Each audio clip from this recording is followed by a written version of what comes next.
through tonight's NBA slate.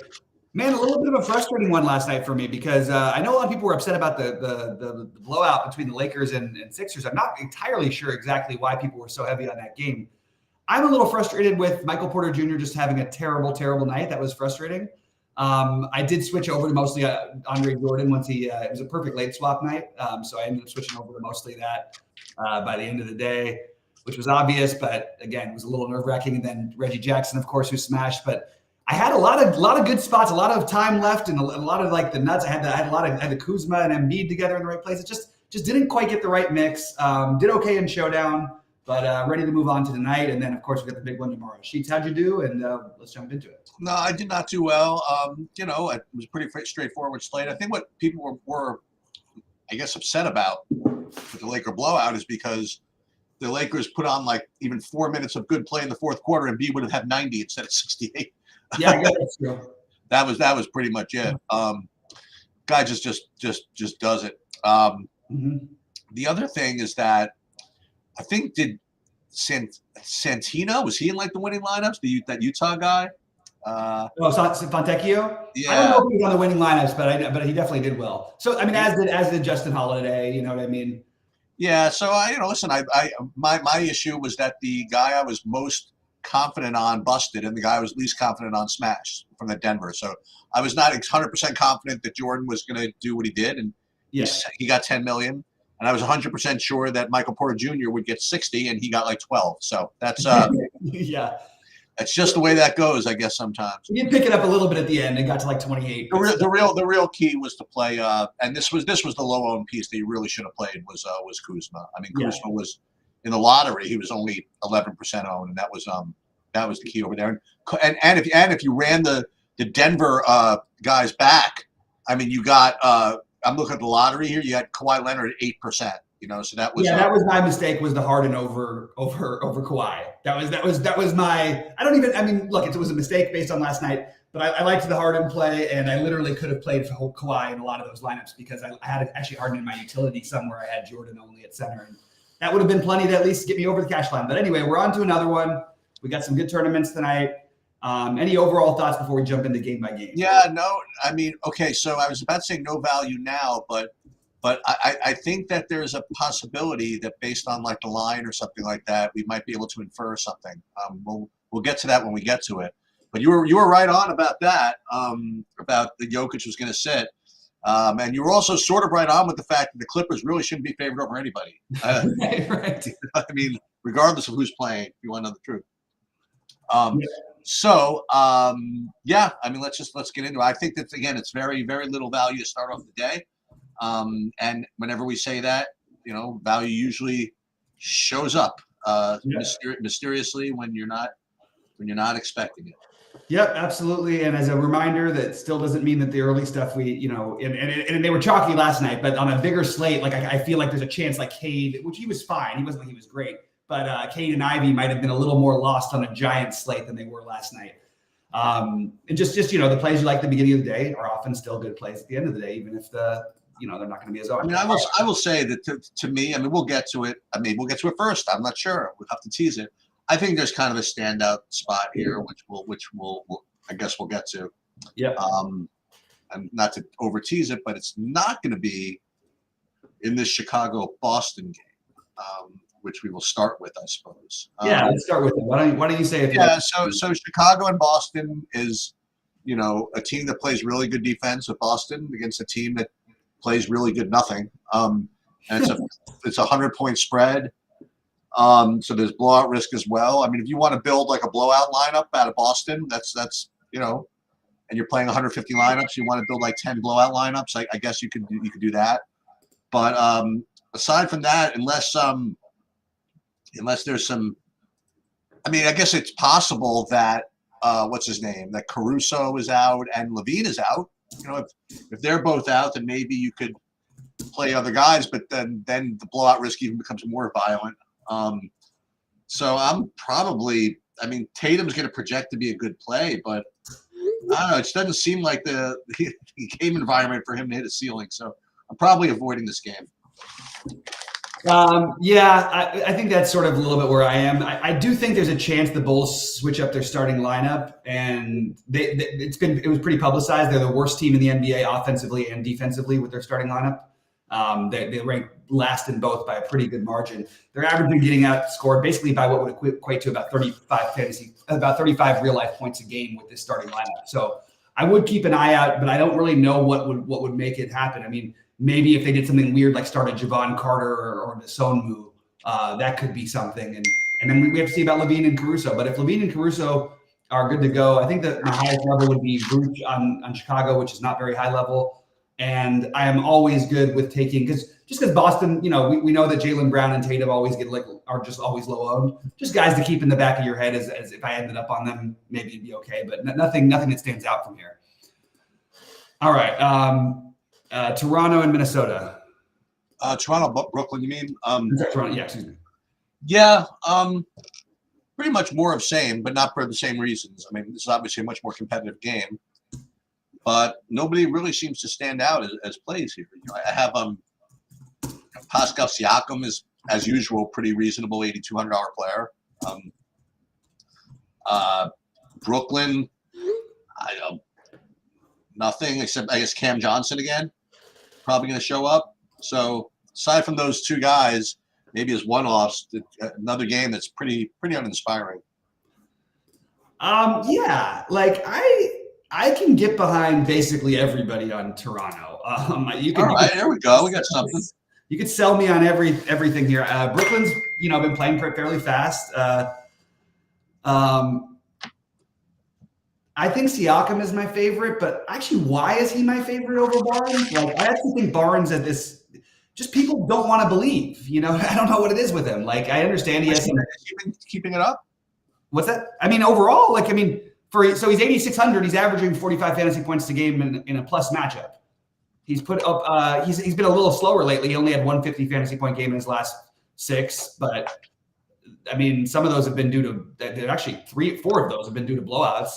So if this game stays close, he could absolutely get there. So I'm going to keep him on my list. Siakam, and I have it Siakam. Well, I think I'm going to go Barnes, then Siakam, then Anunoby, then Schroeder. But I have a little bit of interest in all of them, to be honest with you. And I don't even mind if you wanted to take a shot on the total play.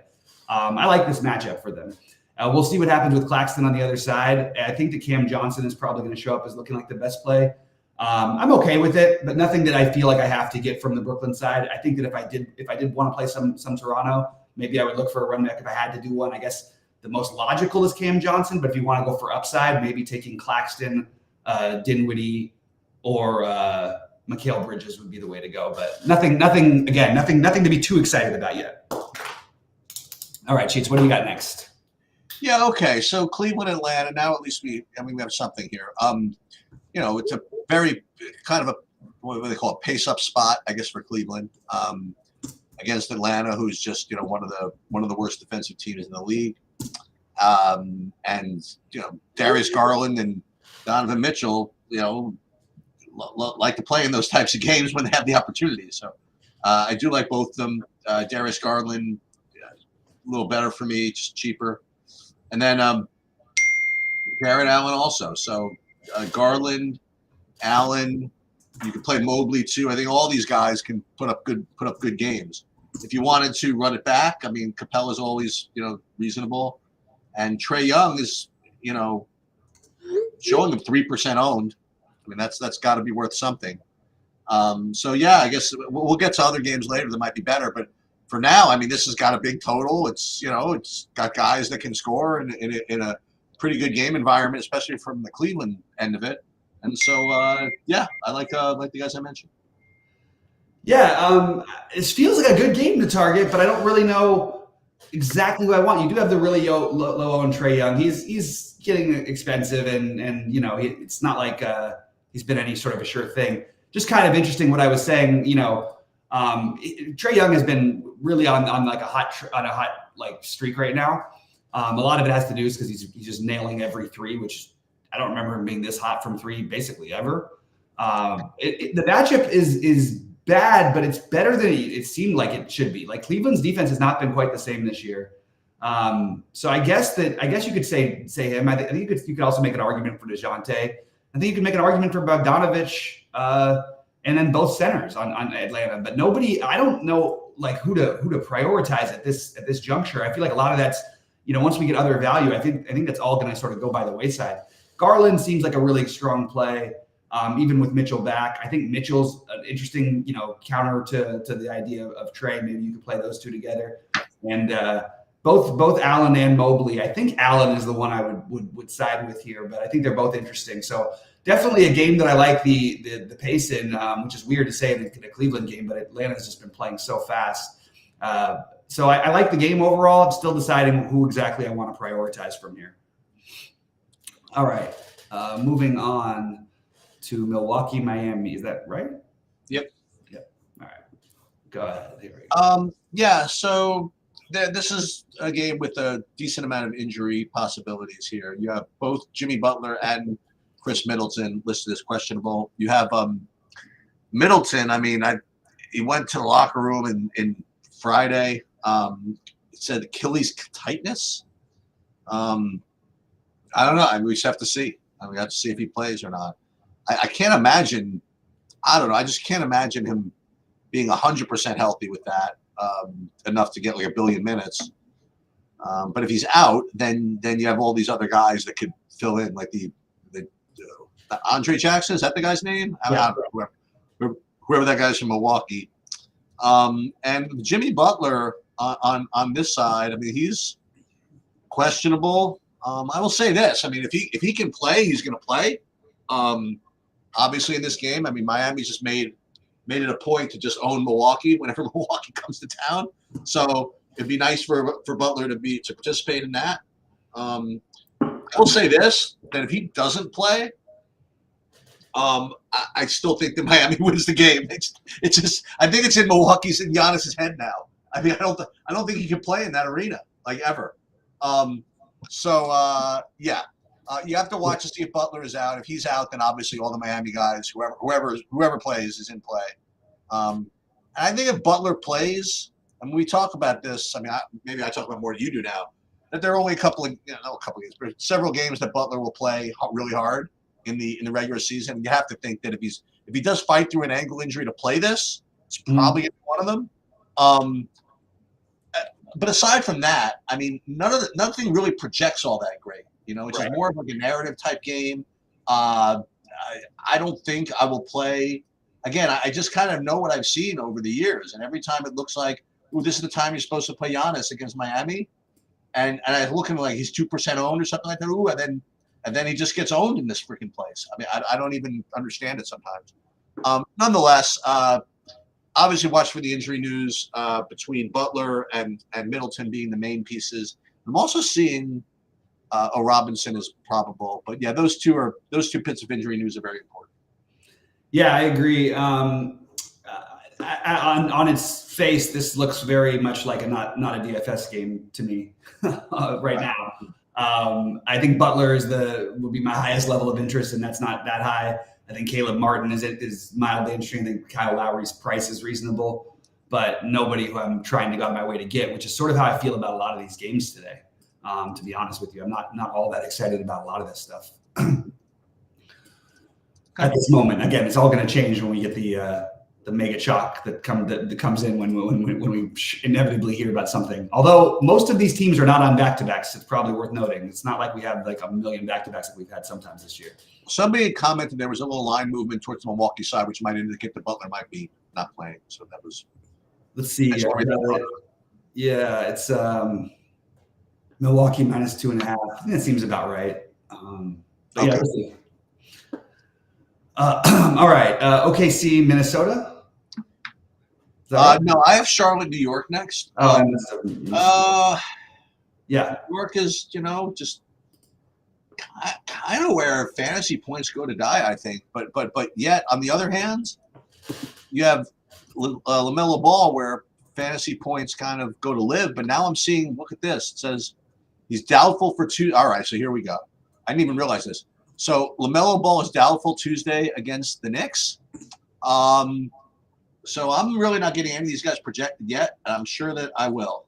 So I imagine that between Rozier and pretty much everybody else who's wearing a uniform on the Charlotte Hornets, they're all going to be really, really good plays. I don't know I don't even know when this news even came. Hold on. This news came at 5:10 p.m. yesterday. And it's not even reflecting the projections. Is this? I think it is being. I think it's being mildly projected in the reflections. Am I hallucinating? I mean, why are these guys not better plays on my board? I mean, he only played 15 minutes in the last game, and none of them got there. So. Oh yeah, but this is. I mean, I don't know about that. I'm gonna have to monitor the projections of these guys because the guy's got the ball every freaking time down the court. LaMelo. So I'll play all these guys honestly. Especially so far, I haven't really identified too much value on the slate. I mean, I don't know. That's my initial take. Mitch Robinson 5,200, RJ Barrett 5,900 for the Knicks. You can always play Jalen Brunson and Randall, but I prefer the cheaper ones between Mitchell Robinson and RJ Barrett, and play all the Charlotte guys. I don't know. Yeah, it's a little weird. I mean, one thing to note that LaMelo has been playing without Rozier the whole time, or lately, and Rozier's only played one game, and it was the last game. I do think Rozier is the obvious guy you would go with. I think there is massive blowout risk in this game. For which side? For the Knicks. I know. I guess I can't imagine the Knicks ever blowing anybody out. I guess so. They've been in. I mean, they're not like a bad team. They're 500, right? I mean, like yeah. Yeah, like I don't know. So I definitely have worries about it. I also think that Rozier's, and they're competent enough. I can't find anybody that really makes like perfect sense. Like I think Rozier, Bridges, probably then either Brandon Miller or Mark Williams would be my favorites, and I think that's a little scary. I mean, remember they also have to, they moved PJ Washington to the bench before Rozier even came back, I believe. So that's like another weird one. There's a lot of trade pieces talked about with Charlotte. I don't know. I have a little bit of a hard time figuring this one out, but it does seem like a good spot, and it's such a great spot on the other side. RJ Barrett is now below 6K. I would put him as one of the guys early in the day that you'd want to target. I think that both Brunson and Randall are in really good spots. And I think Mitch Rob is probably going to end up with 20 rebounds. And if he can get 10 points for once, you might be in good shape. That would be nice, right? Yeah. So a lot. This is the other, the other game that you have to like sort of stack and pray. But I do think that you can definitely get there with this game stack. And maybe like you said, without them projecting well, maybe people just won't go there. If you just sort of close your eyes and make the plays, pick 3 from Charlotte, and then play, I don't know, maybe Mitch Rob and Barrett or Randall and probably not, maybe not, I don't know, maybe Brunson and Robinson or something like that. I think it's an interesting game stack, so I don't mind that. And for what it's worth, hold on, I'm a little confused by what Brian's saying. This is the last day for the in-season tournament. Yeah. Okay, so it's the last day for the in-season tournament for some teams. There's some teams that I don't think are done yet. I'm pretty sure there's at least one more Friday, if I'm not mistaken. But I do think it's worth noting on these on these in-season tournament games, some of these teams take it really, really seriously. Unfortunately, most of them don't seem to be on the slate tonight. Indy's the team I always like to target there. All right, what do you got next? OKC, Minnesota? I do. I've heard some people talk about Rudy Gobert being a good play. I don't know. I'd have to see a ceiling first before playing him. I guess that's the best I could describe this. So I just play other centers before him. I mean, projects really well, but I can't imagine why. Anyway, the guy that stands out as always is Anthony Edwards. He just always has the ceiling, and he's under 9K, so he would be my preferred guy from Minnesota. OKC, not much. I mean, Shea against a pretty good defensive team. I think I'd prefer other spend ups maybe, but I don't know. And listen, he's 10-5. He's another one of these 4% owned 10-5 guys. But I don't know. I just prefer Anthony Edwards and not much else, honestly. Yeah, it's hard to get to stuff for me on the OKC side. What I would say is that So basically, like Chet has the same ceiling as Shea does. It's going to come in less often. Why aren't we playing Chet? So I'm going to probably play Chet.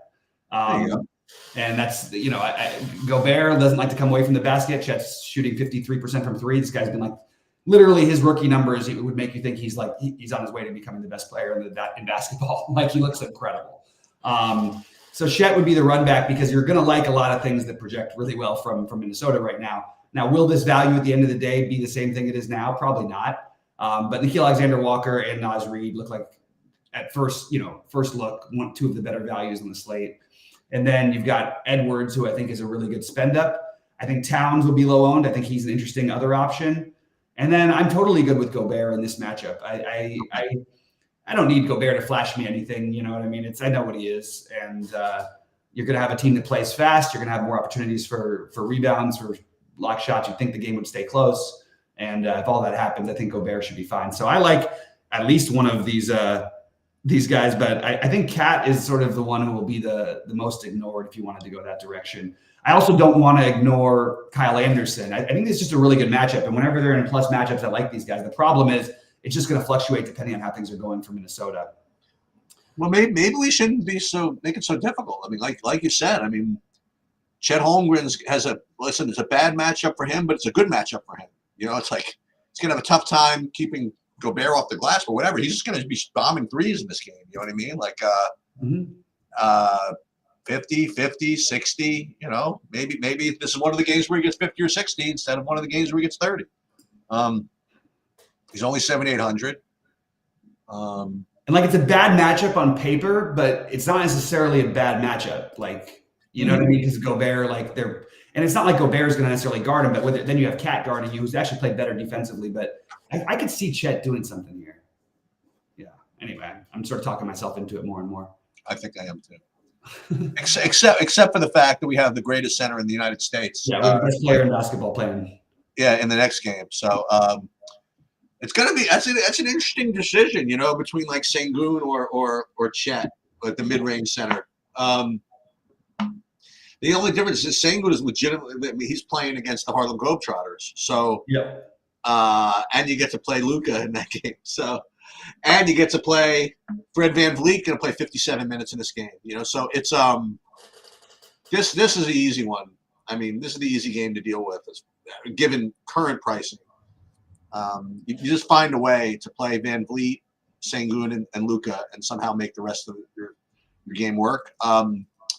Jabari Smith obviously looks pretty decent, but it's a big total, and that's pretty much all I have from here. I have Sengun currently. I have Sengun and Luka as the top two plays overall for me on the slate, and they happen to be in the same game. So to me, it's an easy way to start my lineups. Yeah. Unfortunately, they raised Kyrie's price back up, so I can't really get to him. The crazy thing is, so Grant Williams, we don't know how many minutes he's going to play, right? That's sort of the issue with him. He's drafted at 28. I thought that there was something. Am I missing something with Grant Williams here? I'm a little confused. I don't know why he would be projected at 28 instead of the 30s. He's still low usage, obviously, but I do think Grant Williams is a value play at 4K. I can definitely get behind a guy who's major part of your team at 4K starting. I also think Josh Green is an interesting pivot for value if we don't have better stuff. I think those are the two guys who stand out from a value perspective. I like that you have Lucas rated so high, and I kind of like that too. But I don't know. Like, I'm having a hard time knowing how to get him in. But if I can find a way to get him in, I think it's definitely not a bad idea. So I have it ranked Sengun, then Smith, Sengun, then Fred VanVleet, then Smith, then Jalen Green, and maybe even Dylan Brooks. And then I have Grant Williams or Josh Green on the other side as kind of interesting. And maybe Derek Lively, because he'll have to play minutes tonight, possibly is in play, but maybe they'll just give some of those minutes to home. So I'm a little up in the air with what I want to do there. To answer your question, I don't know how I'm going to get this in. If I play all three of these guys that I want, I mean, I'm going to need a lot of value to open up because that's using these three guys is at least 4,300 a man. That ain't easy. Yeah, it might be though at the end of the day. Right now, it's not easy. Right. Maybe, like you said, maybe Grant Williams or something like that to get it started. And then maybe go back to Trey Lyles. We'll get to him in a second, I guess. But not a lot as far as pure value goes. Maybe I'll just play one of them. Or maybe maybe I don't need to play the Luka piece. Maybe I just play the Houston guys and then go with more like the Darius Garlands and that type of thing. But I definitely like the Sengun. I'm gonna have two. I think I'm gonna have two Houston guys, and probably one of them's gonna be Sengun and the other's gonna be Van Vliet. Yeah, it's hard for me to get away from both those guys. I mean, no, I like it, and this is the kind of matchup where I think it's totally cool to play them together, even though they technically kind of hurt each other because they're the two assist guys on the team, the two setup guys. So, all right, and just to answer a question that we got asked earlier, like about Bam versus Sabonis, my answer to that is neither. That's what I would say to that question. Bam is the better player. If Butler is out, I mean, what's that? If Butler is out, yeah. And I think Bam's okay anyway. But I saw what happened with Sabonis last year in the playoffs, and it's kind of hard for me to get behind the fact that he basically never got there in 7 games against this team, and I don't see why he would start. I would rather play either Sengun or Chet or at center or even Jared Allen or Mitch Rob. Yeah. Or Mitch Bob. I'd rather play those guys on the slate than the guys you mentioned. Yeah, I like the Jared Allen idea. But he sometimes doesn't play a billion minutes either. Well, he just got back from injury, but now he did. Now he is. Right. So it's a little different. All right. So what do you got here for the? You want? I mean, it's an island game. Well, sort of. It's close enough to an island game. Draymond 6,200. It's pretty reasonable. Aside from that, I don't have too much from this game. You like it? You like anything here?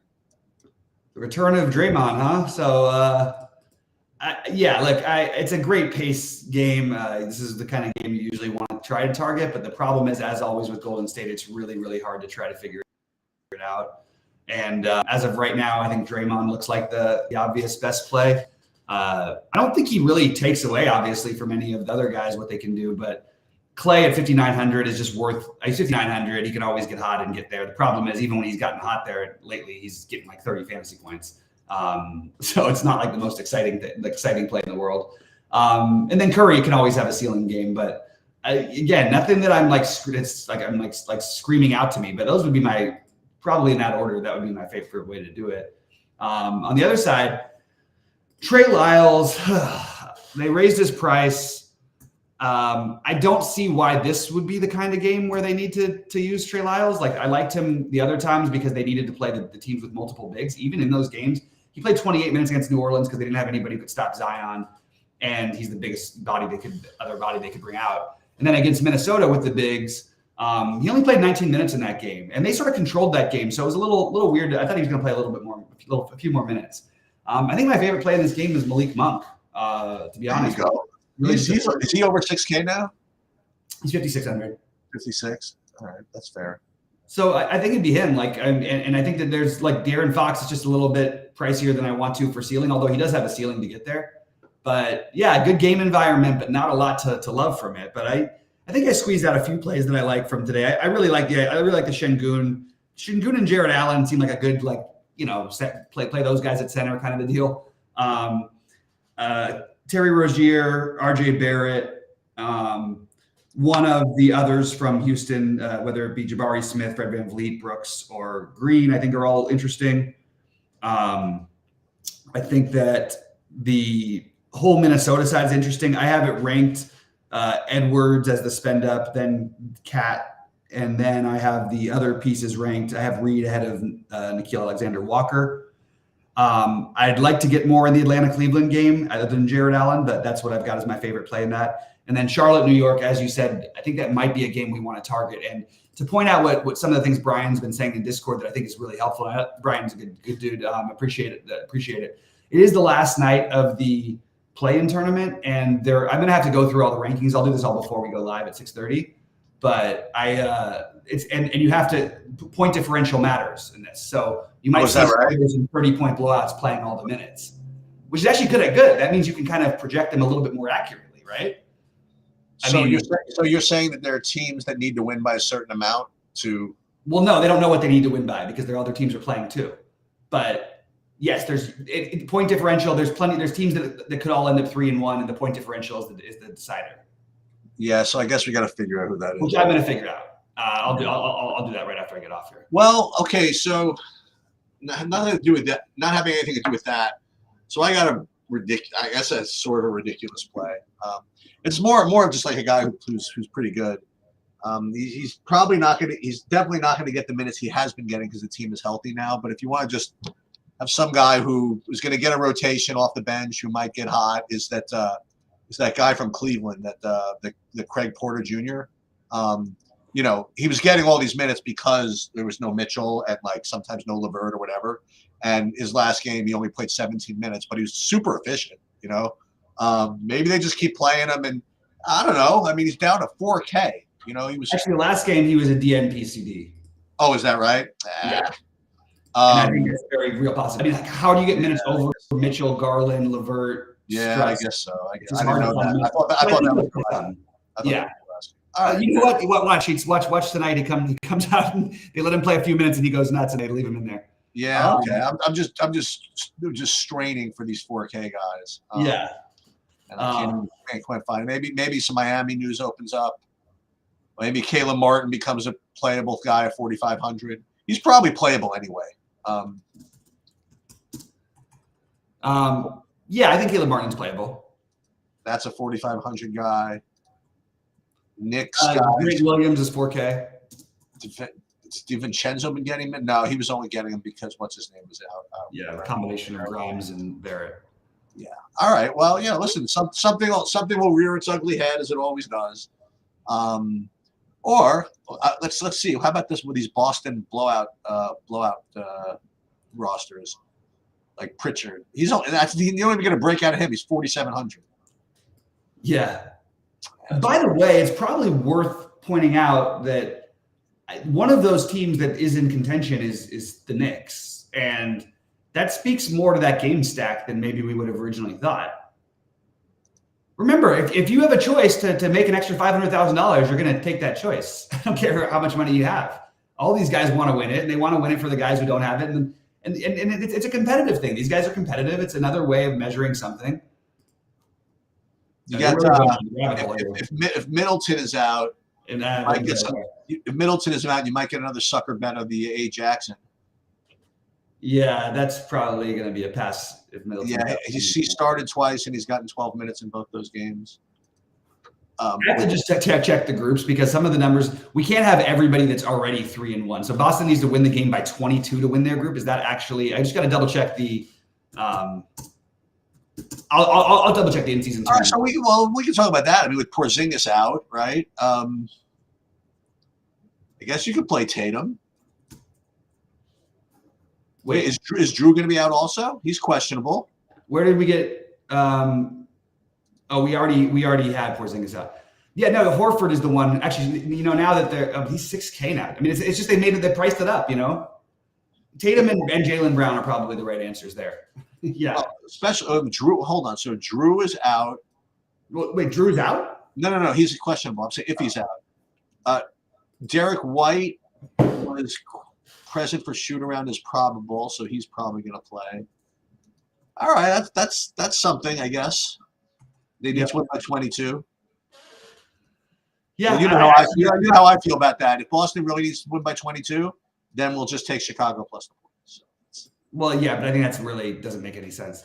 I don't know what to tell you about making sense, but I know your style. I love it, and you're usually right, but I just have a hard time with that one. But it is kind of interesting because actually, what's funny is that you probably should adjust your bets like that, right?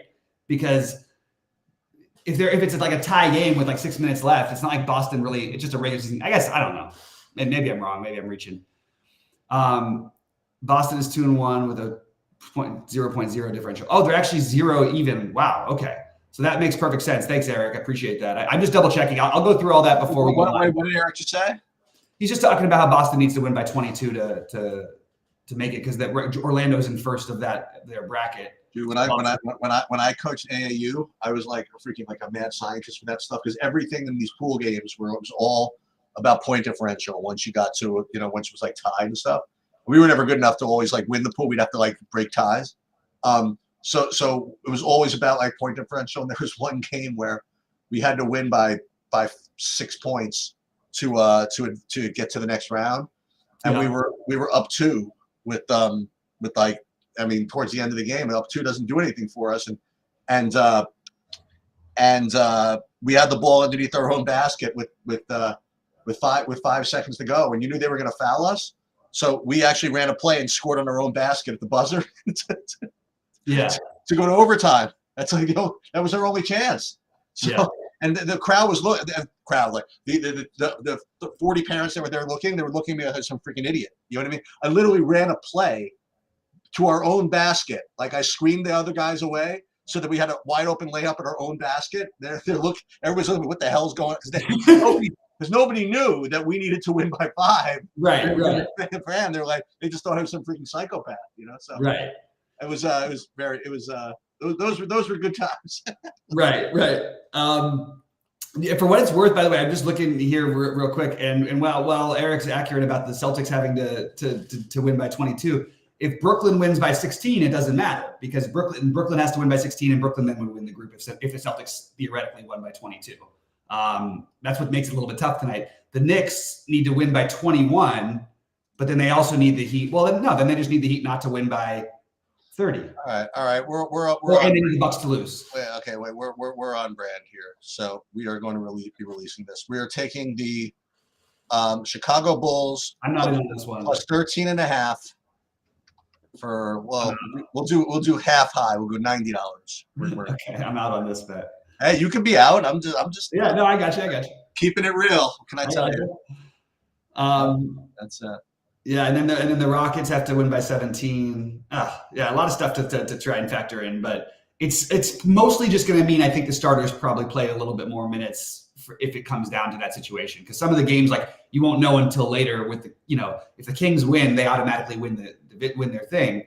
But if the Warriors win, then the Timberwolves can make up the points. But it's probably too much to make up. So it's really mostly going to be the Celtics, Nets, and Knicks that I think are affected at all. And even the Knicks one, they still need the Bucks to lose, which they may because they're playing in Miami. So, that's right. It's pretty interesting. Anyway, please click the like button, guys. We'll be live with you at 6:30 Eastern. We're going to do a little football preview for this upcoming weekend.